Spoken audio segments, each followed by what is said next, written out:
Hello，我是 Tommy。今天这集比较特别，今天这集是要来回答观众的留言。然后这集观众留言其实是在地藏王菩萨第1集的时候，已经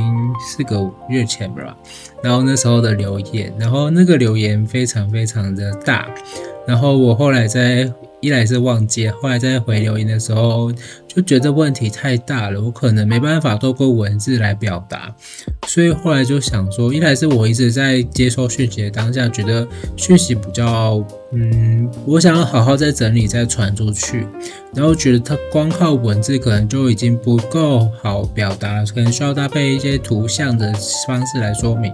所以就想说今天这一集刚好来录，然后用 PPT 来做一个图像这样子。那所以我等一下会一边看镜头一边看 PPT 这样，对，请大家见谅。好，那我们就开始今天这集影片吧。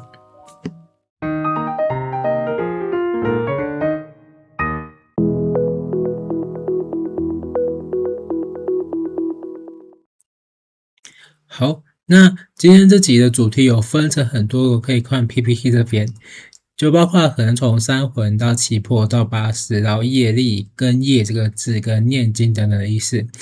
那我们来看当时的留言，这是当时的留言。那第一个问题就关于三魂跟七魄，然后第二个问题是关于八识，然后第三个是跟因果业力、地狱存不存在之类的一些问题，然后这是4个月前。那我总共整理后变成这几个，然后所以第一个就是关于三魂的部分，到底哪个魂会还在地球呢？哪个魂不在了？到底的运作方式是什么？可以再说清楚一点。然后第二个就是关于七魄，因为传统道家会有三魂七魄嘛，那七魄是什么呢？第三个是佛家有说八识，那这八识跟这三魂的关系是什么呢？然后第4个是业力。然后第5个就是生命不是会从一个很大的集体的集体的意识，然后慢慢分离嘛，这些会不会变得越来越细，越来越不可信呢？最后就是关于这些可能就是我们常在传统在做就是念经啊等等的这些工作真实的意义是什么？然后但是呢，我今天来不及做，所以我只会前3个。然后后3个呢，是我们下一回会来分析的，会来再请问的。那今天的我就不会通灵了，因为我已经先通完整理好，再变成这个简报这样，所以今天可能大部分都是我在讲，有时候可能会有地藏菩萨或者是我的指导灵、高灵团队们会有什么讯息插进来这样子。那在开始之前再警告一下，就是我是透过通灵传讯方式去问的，然后跟高我啊、我的灵魂以及地藏菩萨等等的确认。那这是我接到的版本啊，各个老师有不同版本，那大家可以参考看看。那我们就开始咯。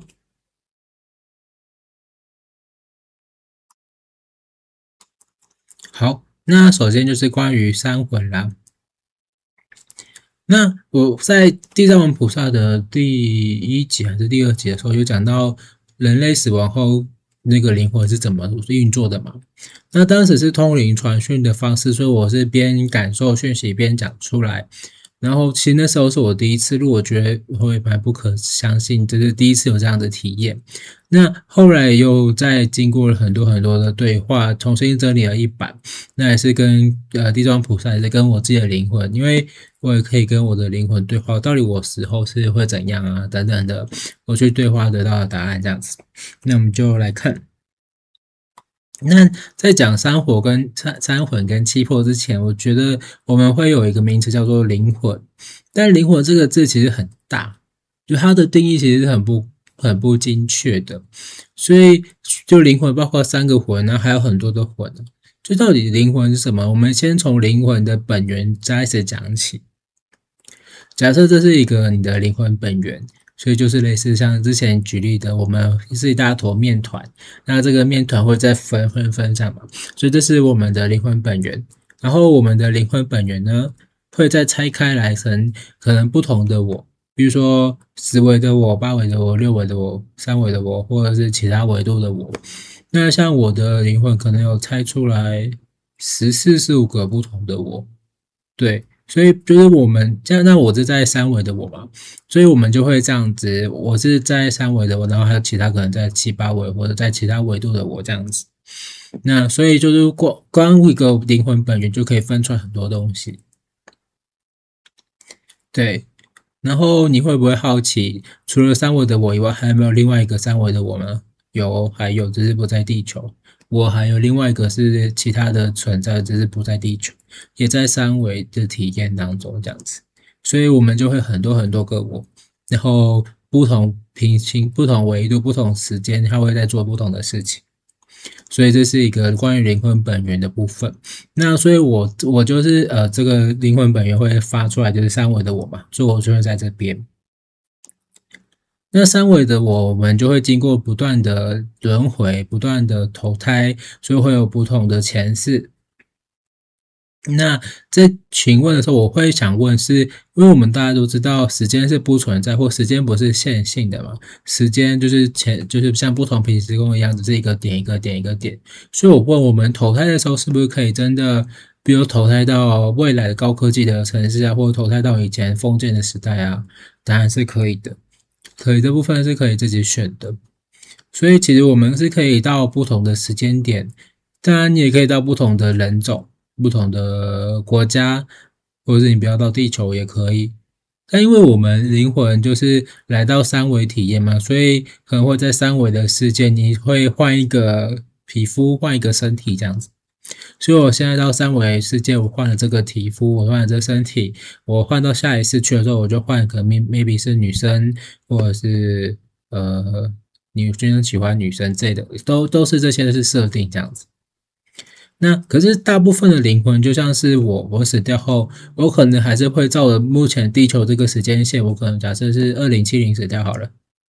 应该吧。然后2070，我可能就会2080或者2090再回来，继续这条时间线这样子。我问了，大部分灵魂会选择继续这条时间线，一来是熟悉的人都还在这边，可能原本的我的小孩，他现在变阿公了，我有缘成为他的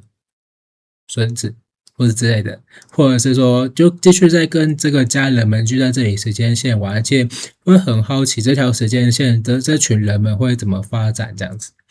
所以比如说这群人们后来就发展了2次世界大战、3次世界大战，或者发展成怎样的，就会继续参与这个故事，继续参与这条线这样子。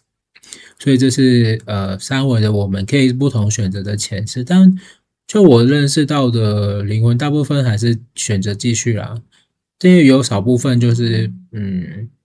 不知道，就是看他们的灵魂的选择这样子。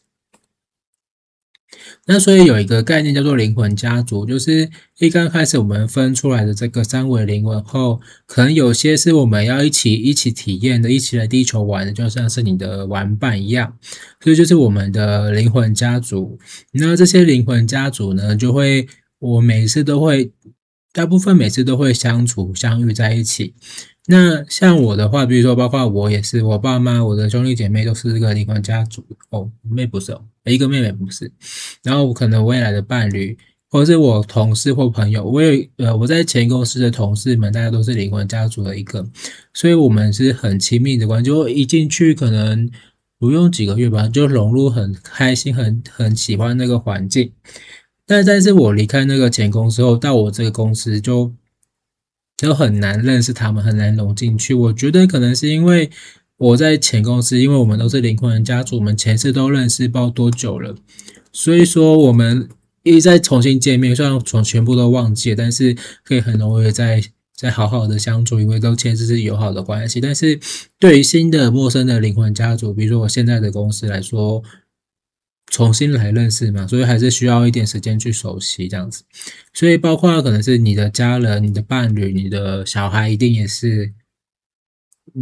大部分都会是很亲近的灵魂，会一直来换角色。所以可能像朋友啊、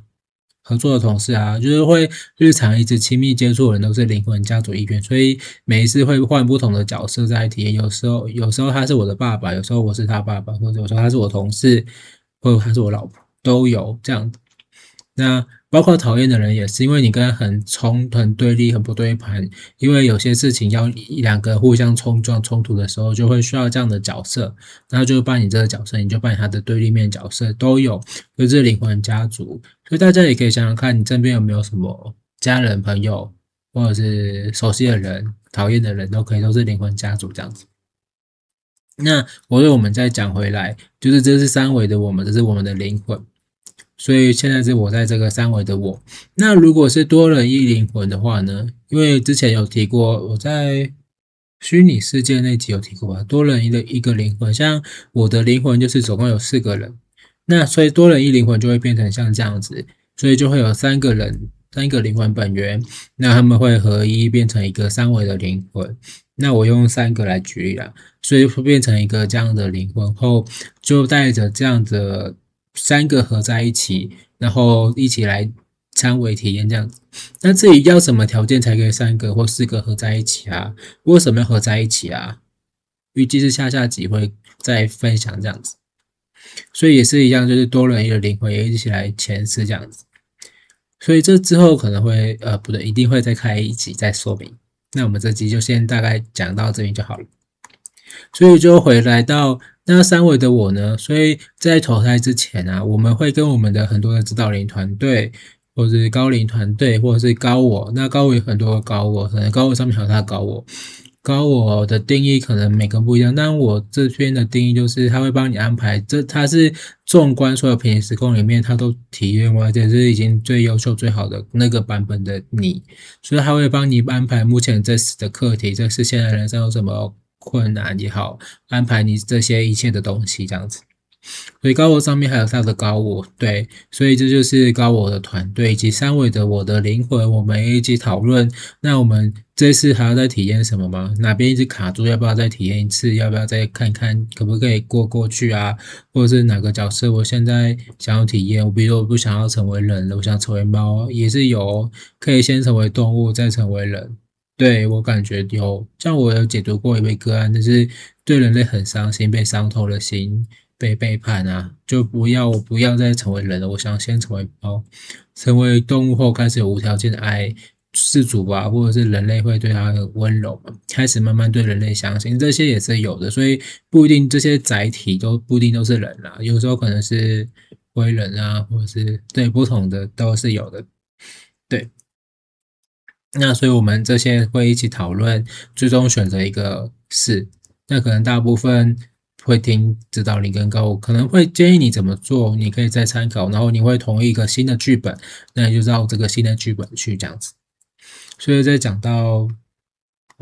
前世就是让我们不断学习、体验不同角色的一个角色扮演的游戏，所以我们可以在这边学习这样子。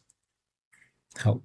那所以到投胎前的时候，我们的三维的灵魂呢，会分成2个，一个是天魂，一个是地魂。那都是一样，都是三维的灵魂，差别是什么呢？天魂就会做成一个旁观者，然后他就会在我们旁边参与，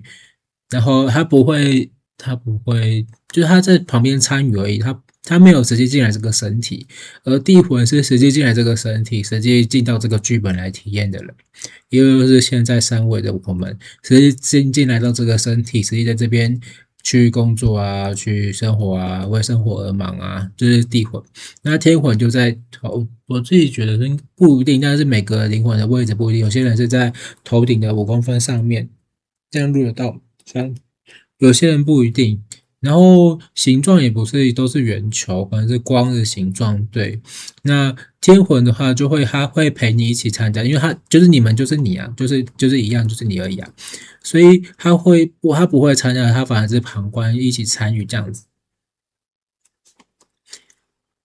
所以有时候天文会有他的想法，他想要怎么做，他会给你一些直觉，但这直觉有时候也是来自于高我这样子。那地魂就是我三维的我活在这个机甲里面，这个战甲里面，这个身体里面嘛。那可能不一定是这个身体，可能是猫的身体，或者是鱼的身体等等的。那就是我来到这一世，我进到这个身体里面，然后做我的原本设定的那些剧本。所以我们都是同一个灵魂，但是有一个部分来体验，有部分来旁观，这样旁观，对，这样。好，那所以回到这个，所以天魂的话，它是记得所有全部的事情，记得全部的前世，记得之前种种发生的事情，它就是灵魂，它就是我们，而我们就会分出一半是这个来当人，所以来当人的我们当然什么都不记得啊。全部重新开始，什么都不记得。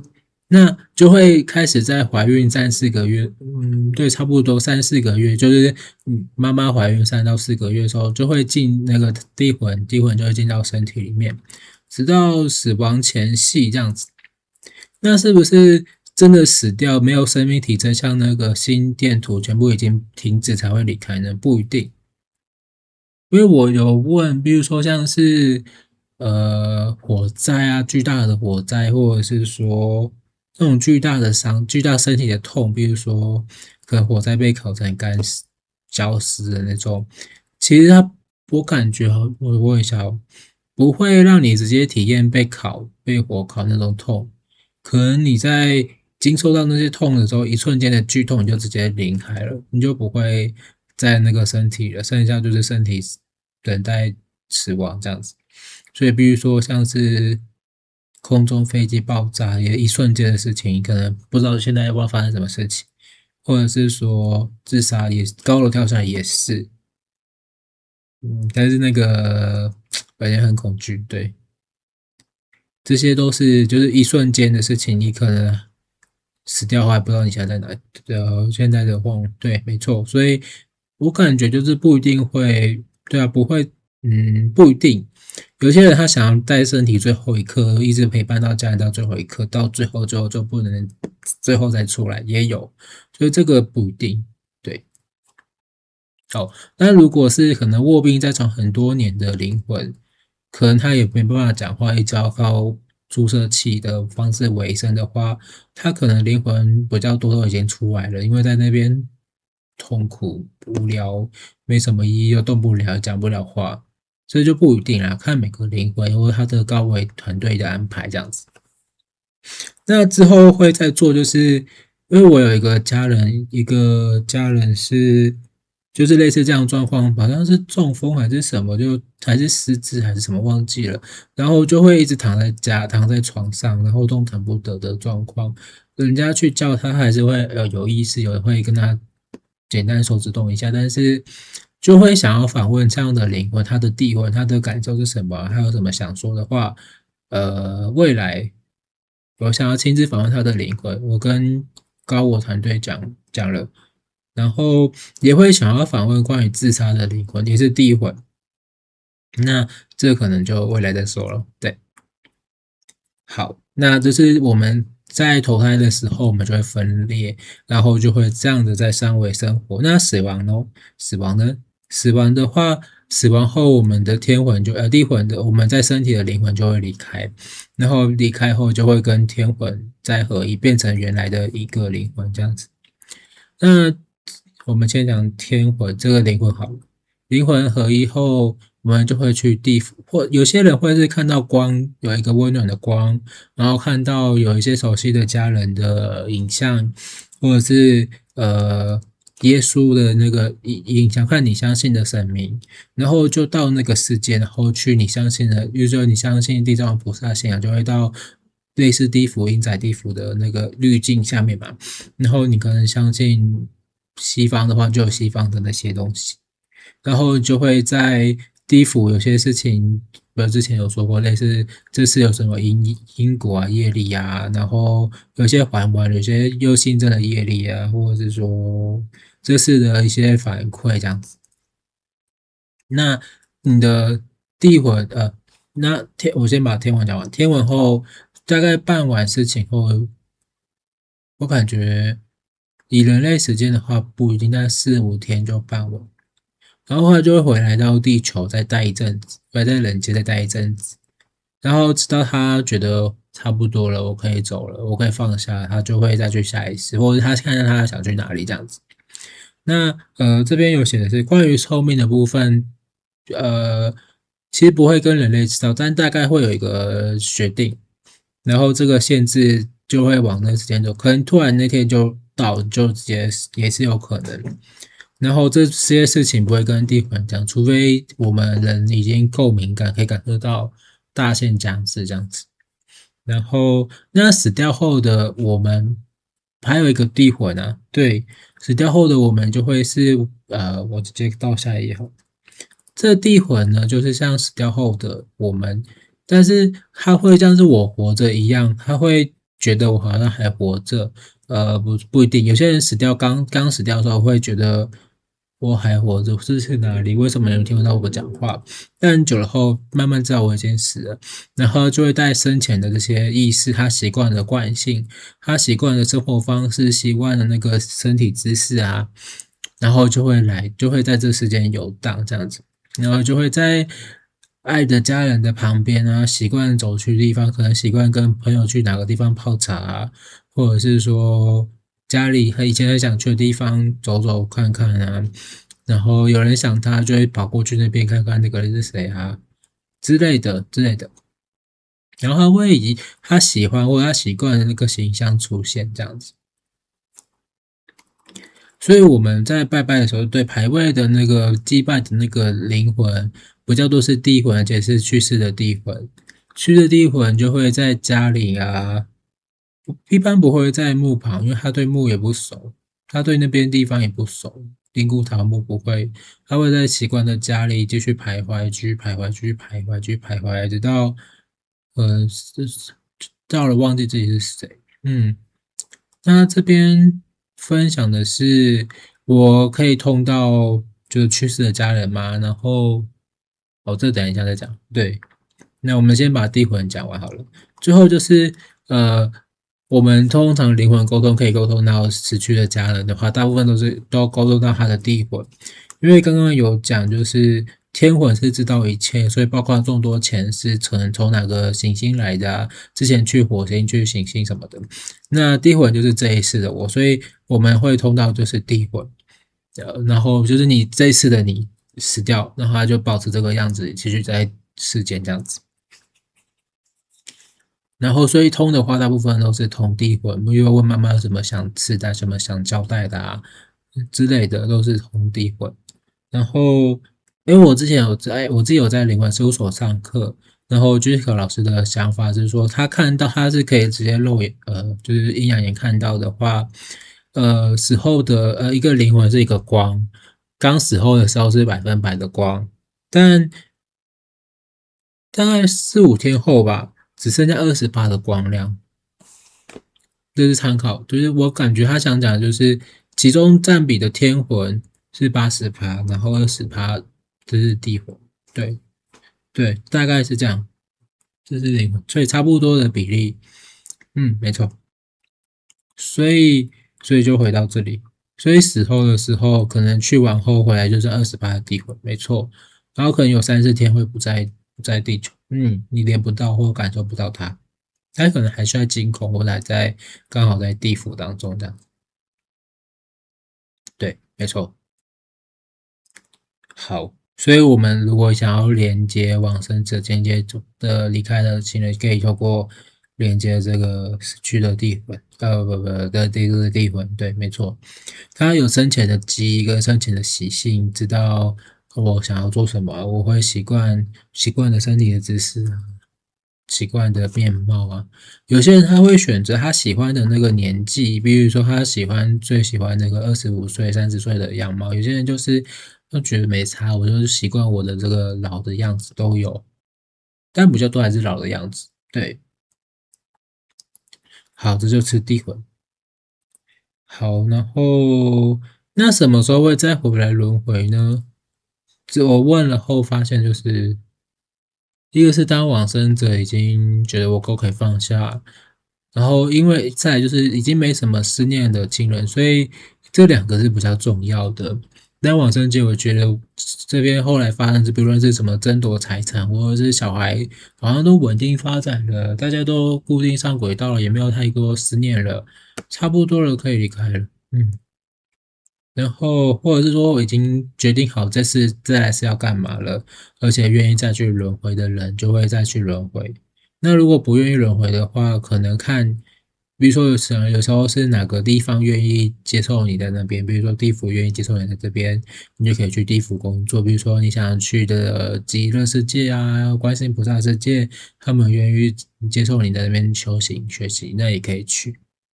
对。那只是自杀就另外拉出来，因为自杀就光第一跟第二点就他们会放不下很多很多这次的恐惧，这次困扰他们是让他们最后走上自杀这条路吧。所以他们会放不下，没办法这么快的转世。可能我感觉哦，因为你这次的课题没有做完，然后你透过自杀方式离开了，你一样的剧本、一样的课题要全部重来一遍。那你要等到一样的人都死掉，所以假设我25岁自杀，那我爸妈还活着啊，就要等到他们全部死掉，他们全部 OK，我们全部时间轴统一了，好，爸妈再重新投胎成为爸妈，再结婚，然后我小孩再进去，再成为他们的小孩，再全部重来。所以可能通常自杀的人都要等100到200年，可能还有更久的，才可以再重来。嗯，知道你说的，对，高我知道你说的，对，好，好，但最终这边写的是，我们最终都是一体的，就像是刚刚这边写的，诶，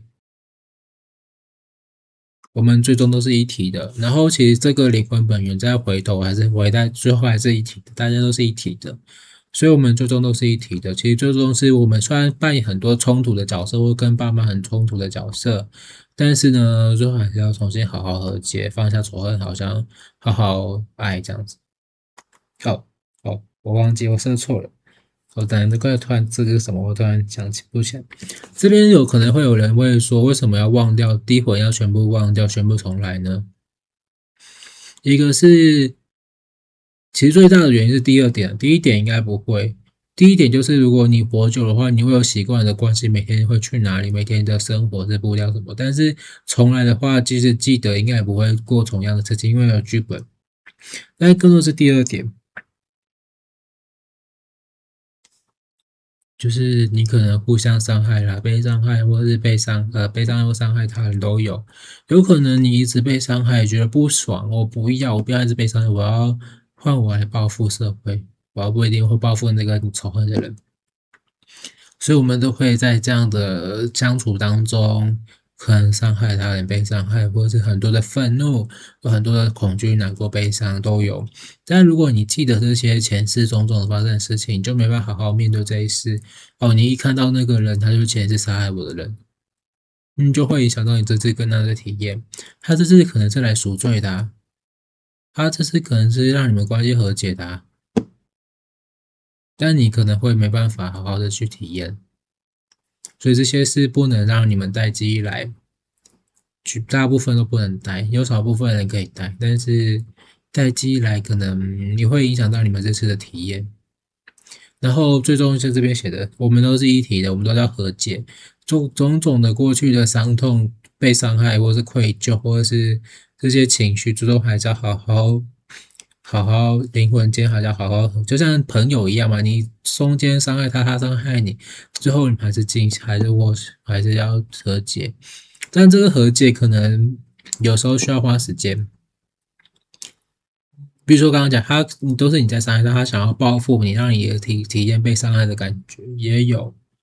就是我可能互相换身份，我可能互相换不同的角色，再来体验。就说好，我体验到你之前的前世那个痛苦了，我不该这么对你。那加害者变成原本的被害者变成加害者，然后他体验到加害者其实也没有那么好过，他良性愧疚或是等等的哦。我们原本都是加害者或被害者的标签，那现在我们都不想要成为这样的人了。我要放下这些仇恨，我也被伤害过，我也伤害过你，我们就和解。对，我们最终还是要走向和解，没错，不用补充。对，好，好，那所以轮回的目的就是一次又一次又一次又一次，然后来体验看看有什么就是不同的角色嘛，不同的设定嘛，然后偿还业力啊，学习平衡。然后当你体验够了，你觉得那些够了那些，我不想要再回去那种旧社会封建时代那个对女性的压迫啊，女性需要裹小脚类似这样的，你已经体验过，不要再体验了，那你就会自然去选择更好的生活方式、更好的活法，然后慢慢的体验够了，你就可以知道哪些是你想要的，你想要继续玩的，哪些你不想要，然后就不需要再体验，然后你慢慢就可以升到更好的，会到更好的地方去。对，即使是来到地球，也会更好的地方，更好的人们，更有爱的环境，这样子。所以地球就只是个体验。然后其实有时候我发现最近在灵魂沟通啊，我是大卡西记录解决的，有些灵魂他们是很高维度下来的哦。所以并不是我们出生就是3维度，我们就要来爬上去，我感觉不是，我们都是高维度活腻了，高维度很无聊，很烦，然后就来3维玩玩看，但是有被伤害，可能要来体验3维的那些低频率的霸凌啊、欺害、欺诈啊、诈骗啊，种种的事情。哦，原来这些是这样，我以前没体验过，我不要再体验了。然后好，那我再体验其他的事情，最后 OK，我的地球体验完了，我不要再来地球了，让来看你要去哪里。对，所以就是一个体验，就是一个体验。对，哦，没事，继续讲下去。好，那刚刚都讲到那个天魂跟地魂嘛，那人魂呢？人魂是什么东西呢？就是在地藏王菩萨的叙述说，他们有一个东西叫人魂。如果要找一个类似人魂可以影响人一生的话，可以用的是潜意识这个东西。但这个我们大概讲，但等一下巴士那边会讲到，潜意识就会默默的影响到每个人，每个人都会被潜意识影响。你可能不由自主，突然就很难过，或者看到一个陌生人就会很恐惧、很害怕。这就是潜意识在之前的那些创伤、跟伤痛、跟痛苦，然后这些都会一直影响着你，让你没办法好好做自己。然后有可能也是这次的创伤，有可能，然后又让你影响到没办法做自己，或没办法好好活着都有。那比如说好，就是类似这样，这边是一个潜意识默默在影响你的地魂这样子。好，那前世或者潜意识是怎么影响到我们的呢？比如说这边我写到的，比如说我们通常最大的有些人是会害怕巨高，害怕搭飞机搭船，害怕水，害怕动物，害怕猫，害怕狗，害怕蟑螂，害怕老鼠。像我就是怕老鼠，然后为什么呢？哦，前世是黑死病，老鼠肆虐的时候死掉的，所以我会害怕，我不要靠近老鼠。靠近老鼠的时候，我就会担心我会不会又死掉了，所以我会害怕，我要避免靠近它。那有些人是怕水，因为溺死的；有些是溺死的，有些人是怕，像有些是这边是对猫毛过敏，它其实是被老虎或者狮子咬死掉的，所以不要靠近猫，都有。那有些人是前世被可能是陌生人直接杀死，那他就会对陌生人非常非常害怕跟恐惧。就我不要靠近你，任何人我都不要靠近我，我会很害怕，就很紧张、很恐惧这样子。所以这些是潜意识，它都是前世，也是潜意识来影响我们。就因为阿卡西记录都可以看前世嘛，其实这些很多众多都一直影响在我们身上。那当然不止不好的啊，有些是你前世学到的个性，前世学到的这些勇气，你也可以一直带着走，然后继续学习。大部分都可以带着走。对，当然你有时候有没有学到一些不好的东西，然后可以带着走，也有。比如说下面这个例子，这是我的前世。我有一个前世就觉得我一直工作这么努力，最后升迁没有升到我，不爽，我就不要做，就全部摆烂，什么都不做，交一个很烂的东西。反正当时时代是那个类似年功序列制，就是不会被开除，又一直雇佣，然后就躺平，反正我不要做就好，我不要做就好。首先就不公平，然后就到我这辈子有时候在工作就突然不想做事，不知道为什么不想做事，不想做事，就是不想做事，就会影响到我。那因为我前世觉得我不要做就好，我不要做就好，反正不要做不会吃亏。但是后来呢，我实际体验后呢，我后悔了。有的时候很想表演的时候，很想做事，很想赶快为工作做的什么时候就会卡住，不办法做。有些也是有些不好的习气，或不好，与其说不好，就我前天这么认为，那我实际的体验后，好像这么做也不是很好诶，好像这样也不是好诶，所以就是一个前世的这些一直在潜意识影响我们，那你这次的剧本就会带着这些一直来，这样一起来。最后就是原生家庭的创伤，这也是跟剧本有关，也可能是因为前世你是你爸妈的爸爸，然后你伤害他，所以这边他变成你爸爸来伤害你，也是有可能。所以像我也是有享受原生家庭的创伤嘛，就是呃，比如说我妈就会要我学钢琴，然后要去补习很多东西，在我小学的时候，但小学的时候我的同学都在看卡通啊，看那个很多卡通，日本的卡通啊，但我都没有看到，或者我看到一集，但下一集演什么我已经很久没看了，我就很后悔。然后当我去日本，我离开家庭后，我终于可以自由了后，全部回来看，我想看什么都看，然后就花很多时间在看小时候的卡通，就觉得好像可以弥补小时候的那个不足。然后小时候我妈有时候会想要买电动嘛，买那个 Game Boy 嘛，是没有买到，不能买，所以长大后我就有什么想买的电动 PS3啊、PS5啊、Switch 啊、什么 PSP 也都买。那有些人是小时候想要买玩偶、买玩具买不到，不行。那我长大我有钱，我就买自己很多那个很多手办、很多玩偶、很多公仔都有了。这些都是一直在影响我们的，就是这些都是潜意识，你莫名其妙就会被影响。不是说莫名其妙，潜移默化就会被影响。所以你说它是一个灵魂吗？更多它就是一个潜意识，它就是一直在影响你这一生这样子。所以它更多来说，地藏王菩萨说没有人魂，可以用潜意识来说明，但它不是人魂。嗯，对。所以记得在上次那集影片中，地藏王菩萨来说的人魂就是潜意识，但当时没有提到潜意识嘛，因为当时主要是死后会怎样，所以就没有提到人魂。好，那就是三魂的部分。其实，在身心灵会说，这些都是你的前世的或者更多的限制性信念。比如说，这个就是你的这个，我可能没办法框。这个这些就是你的限制性信念。然后你觉得这样是比较好，你可能觉得我要钱花光，我就是比较爽。我不花到钱，我每次前世没有花到钱，我就不爽。那这就是你的限制性信念，你就会这次有钱就一直花。那一样的，就是在高维来说，他们会觉得是业。业这个字啊，跟业力两个字其实差很多。业这个字其实是你前世的各种各样的习性，你前世所种下的因，这就都是业。业力的话，以人类的理解来说，业力是伤害我，彼此伤害我，伤害人，他伤害我，这是业力。业力有一个业力自己的计算系统。之前有人问，如果没有地狱，那些伤害人、欺负人、霸凌人、制毒奶粉那些人，他们不会被打去地狱吗？没有地狱啊，他们会用业力的方式来还，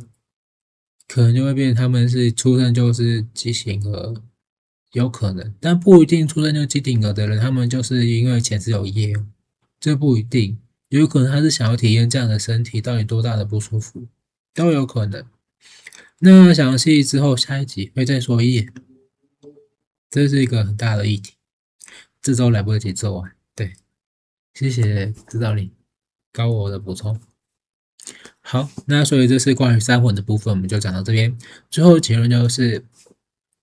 来地球只是体验而已，所以死亡也只是一个假象。虽然还是会很难过，还看不到他，但是他都在身边。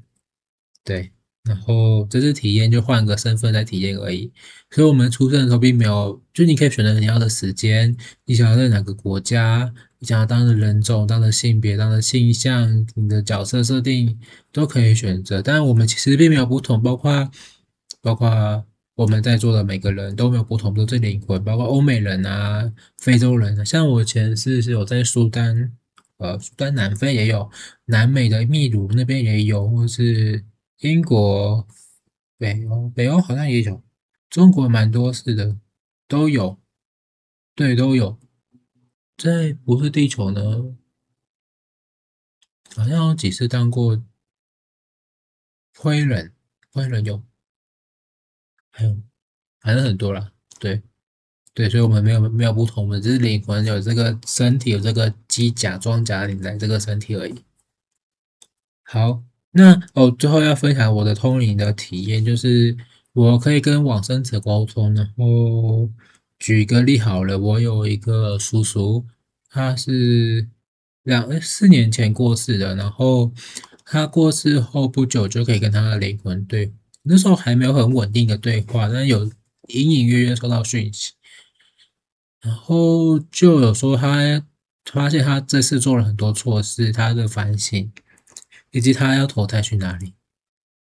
那我感觉比较像是天魂会说的话，地魂我有接到他的地魂，就跟他在世的那个感觉完全类似啊。他在世的那个形象，他的个性都完全一样。有时候一问他最近干嘛，说没干嘛，就在这边走走啊。对，然后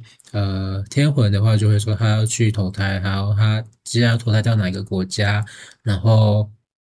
至少下一次是不会见面，但下次应该有机会，就会讲很多话，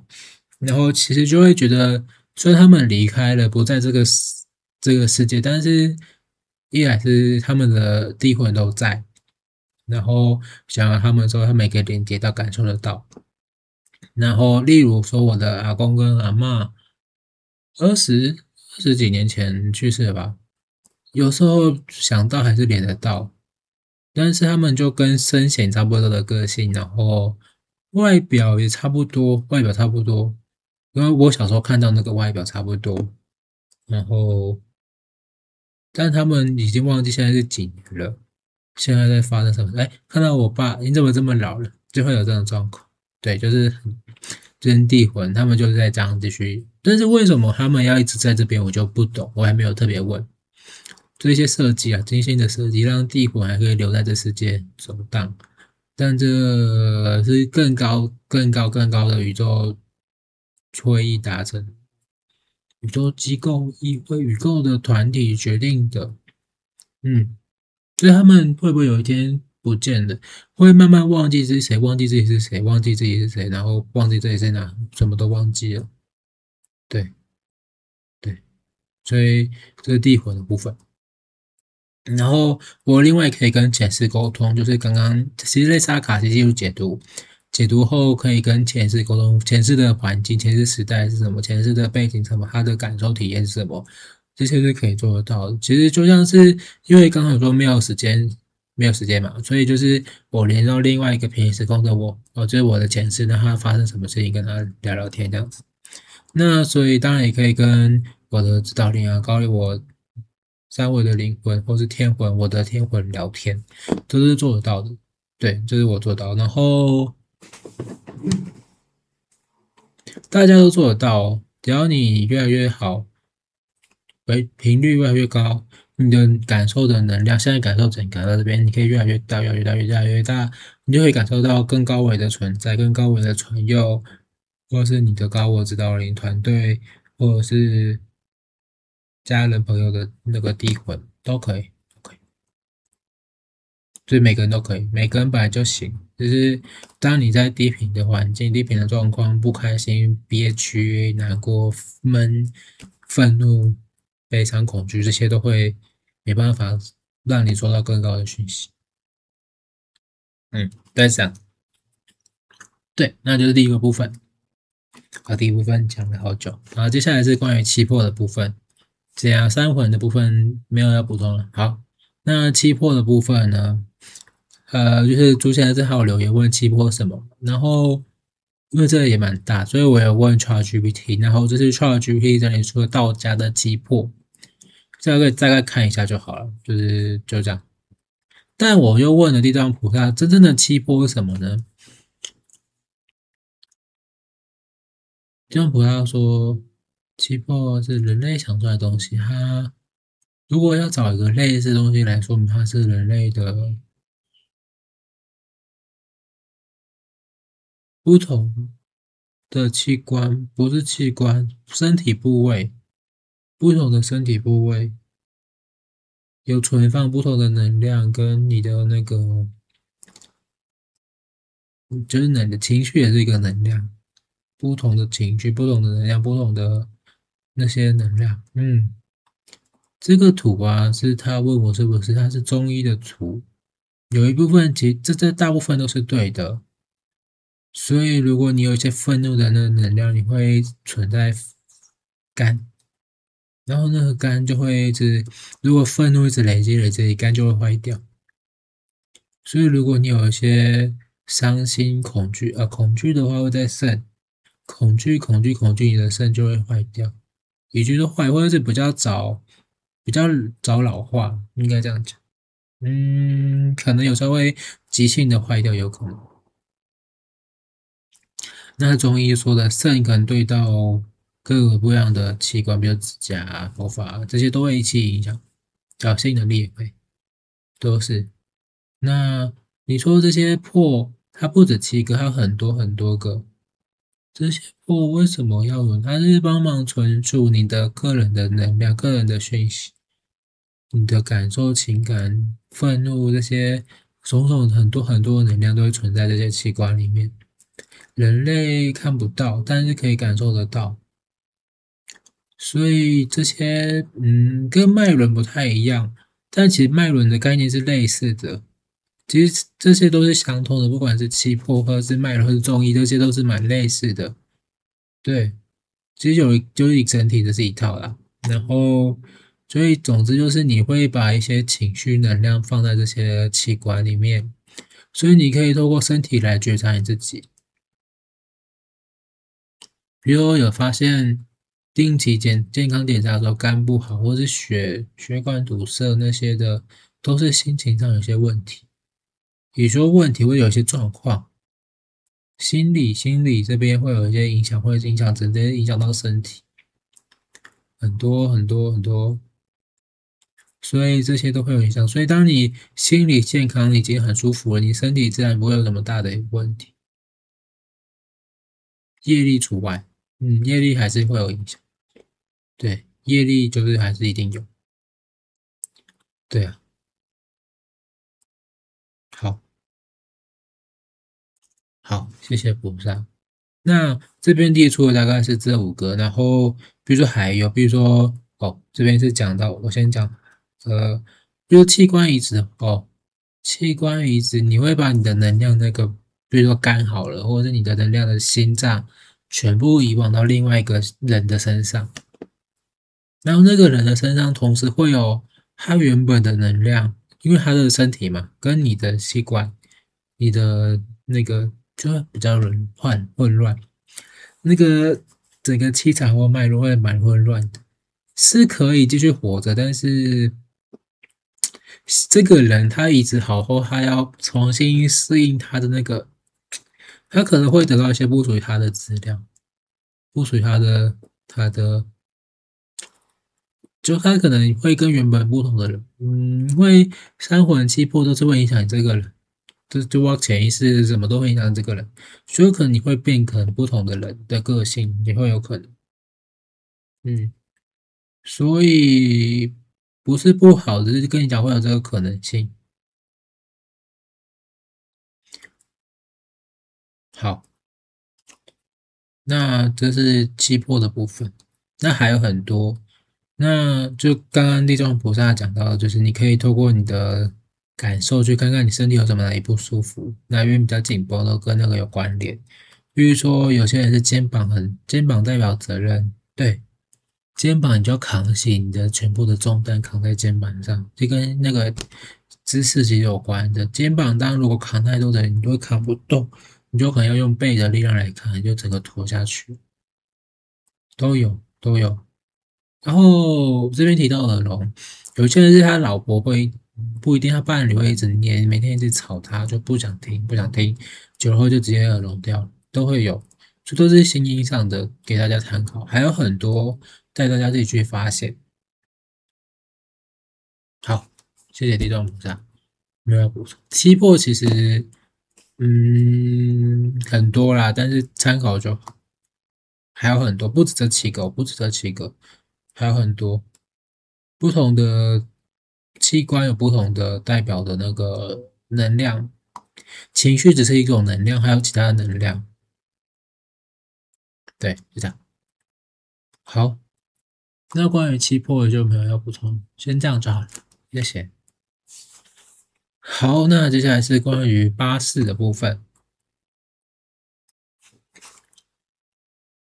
好，八字的部分就是佛教说的吧，经文上说的就是它总共有眼、耳、鼻、舌、身、四意识，莫纳是阿那也是这样，然后这是问 ChatGPT 它整理出来的，就是一个从眼耳鼻舌身是接收这世界的讯息，我直接看这个，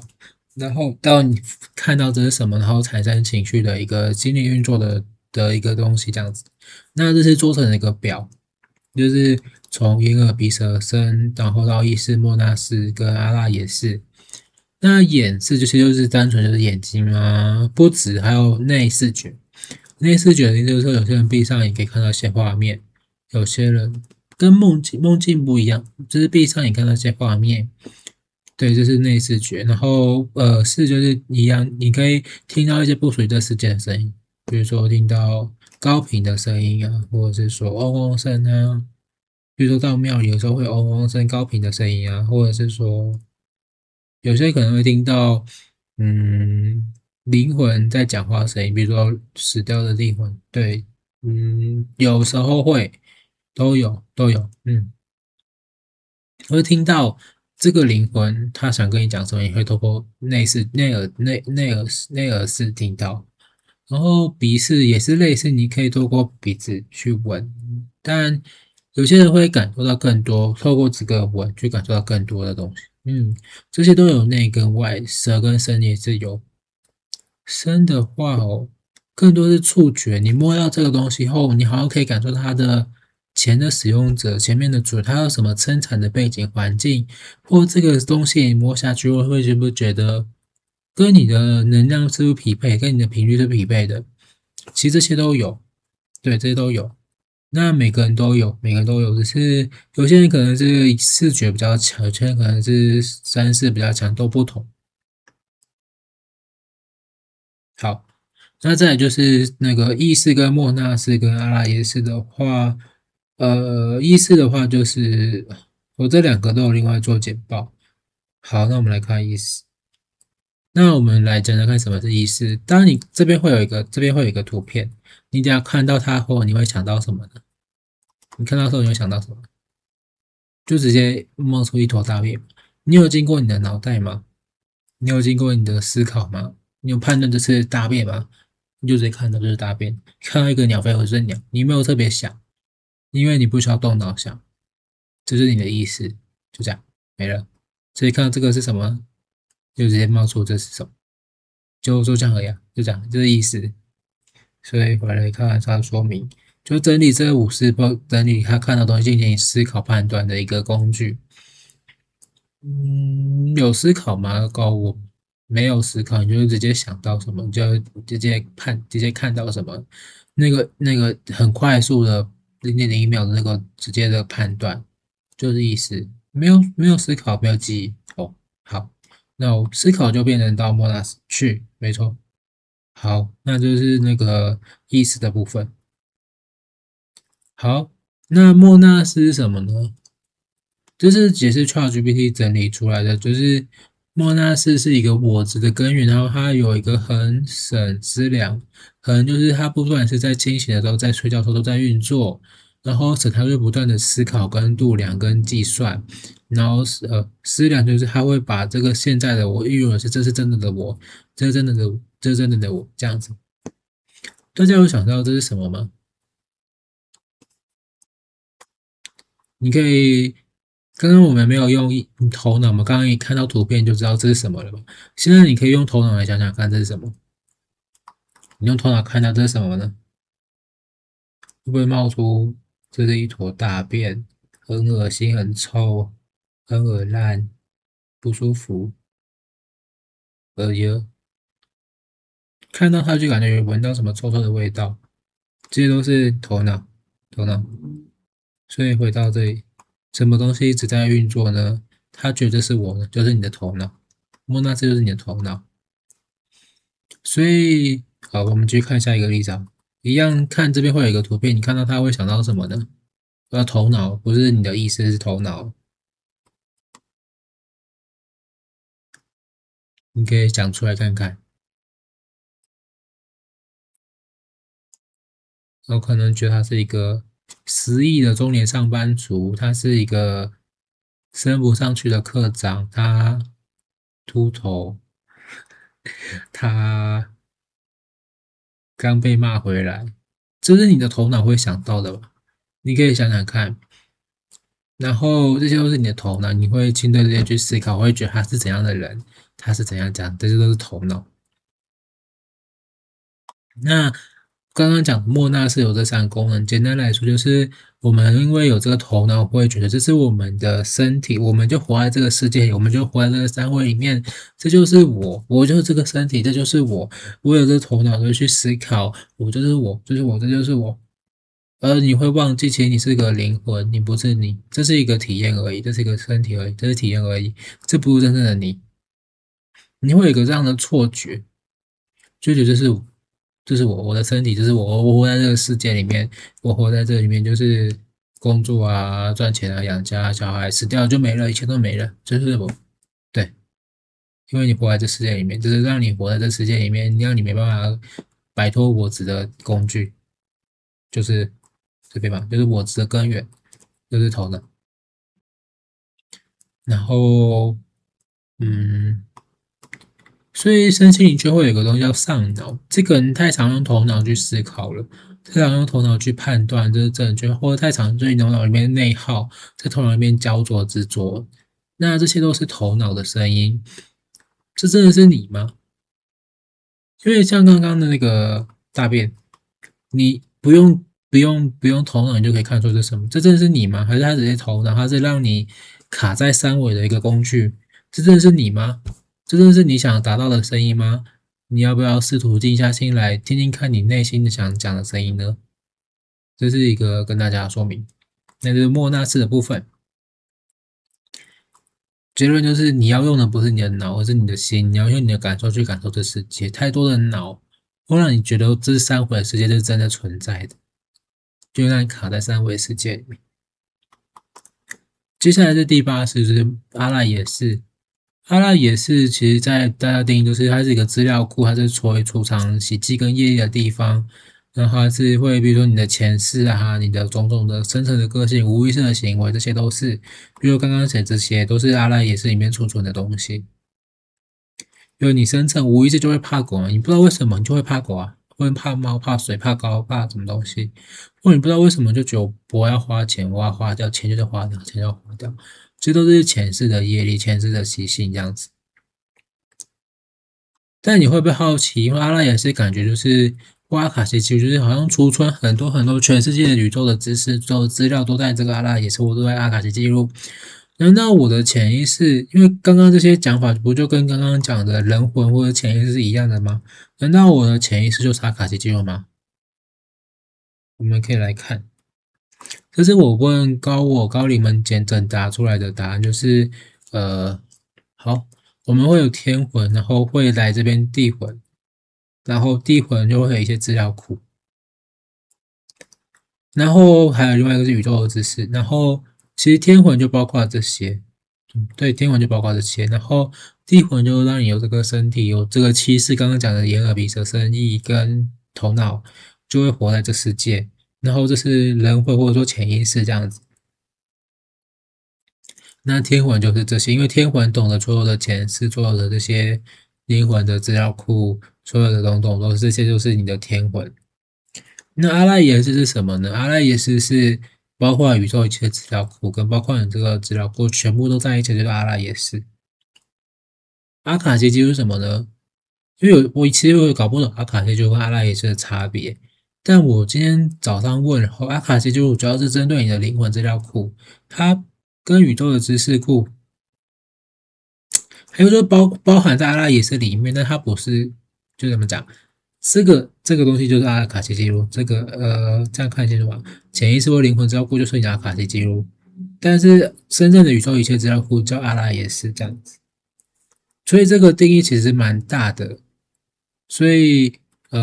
光这边的定义其实就很多不够，所以这是很多宇宙资料库阿拉也是这样子。结论就是跟回到刚刚 ChatGPT 整理出来说，这个八字是我们人类接受这些讯息、处理资讯，然后形成的情绪跟产生自我的感觉。那呃，所以刚刚那个留言朱成功先生有提到，那三魂跟三魂跟八识的差别，之后它的关联是什么呢？所以我们就可以看到，其实你的地魂就活在这个身体里啊，在这个眼耳鼻的身里面。然后这个就是你的，所以说是人魂吗？所以没有人魂的东西也可以说是潜意识。然后就是天魂，所以这次那个阿拉也是这是三魂跟八识的运作的方式。这是我早上确认的。那最后就是想问大家，你觉得你是谁呢？我们有八识嘛？对，眼耳鼻舌身，跟我的意识，跟我头脑。你是你的意识吗？还是你是你的头脑呢？还是你是你的情绪跟潜意识习性吗？就像刚刚讲的这个，有时候你莫名其妙就会被潜意识被他影响啊，那你就会活成他想要活那个样子。比如说他想要偷懒，你就活成那样。那真的是你吗？或者是头脑真的是你吗？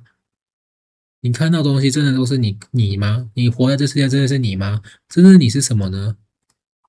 真正的你是什么呢？所以我总结出来就是，这些其实都是我们，但是是因为我现在是地魂，我活在这个身体，我在这边的体验啊。可是真正的我，包括三魂的灵魂或天魂，都是我啊。就真的我们是灵魂，所以你要学习觉察，就是这个念头冒出来。比如我们有时候在静坐冥想的时候，静下心来的时候，脑中还是想东西，那它是头脑在想，而不是我。在头脑，或者是突然今天静下心来，好不容易心都静下来，突然有个念头抛出来，他这边被带走了，他是你吗？但你在信心啊，那个人是谁？那是你的潜意识，也可能是头脑。所以你要去觉察什么是真正的你自己，什么讯息是真正的我自己来的，我真的想要做的是潜意识，而不是头脑想做或者是潜意识想做的事情。要学会静下心来跟自己的对话，跟自己的心对话，跟自己的灵魂对话，跟自己的灵魂本源去对话，这是都做得到的事情。我觉得这可能讲太远了，但是我今天做简报都想讲到这边，就是什么是真正的你呢？什么是真正的你呢？我们是活在头脑里面吗？好像不是啊，头脑只是七十之一啊，我们是地魂呢、我们是灵魂才对，我们是灵魂，我们是一体才对啊。所以可以来给大家觉察一下。然后特别是当你有些，比如说刚刚讲这个，突然害怕某个或对人有一个抗拒，就是看到他就不爽，就是其实不是真的你哦，只是前世或者是种种的前世的习性业力来影响你，不是真的你。像我刚刚讲的，我好不容易到日本，我出去我可以自由了，我就会想买游戏就买游戏，想看动画就看动画。这是真正的我吗？还是其实我是受潜意识影响？都是，所以给大家参考参考。然后最后是业力，但是业力来不及录，所以我们今天大概到这边。然后我不知道今天录了多久，谢谢大家。那有什么问题欢迎再留言，然后告诉我或者找人什么补充，就这样就好了。谢谢大家，祝福大家，谢谢大家看到这边，谢谢，拜拜。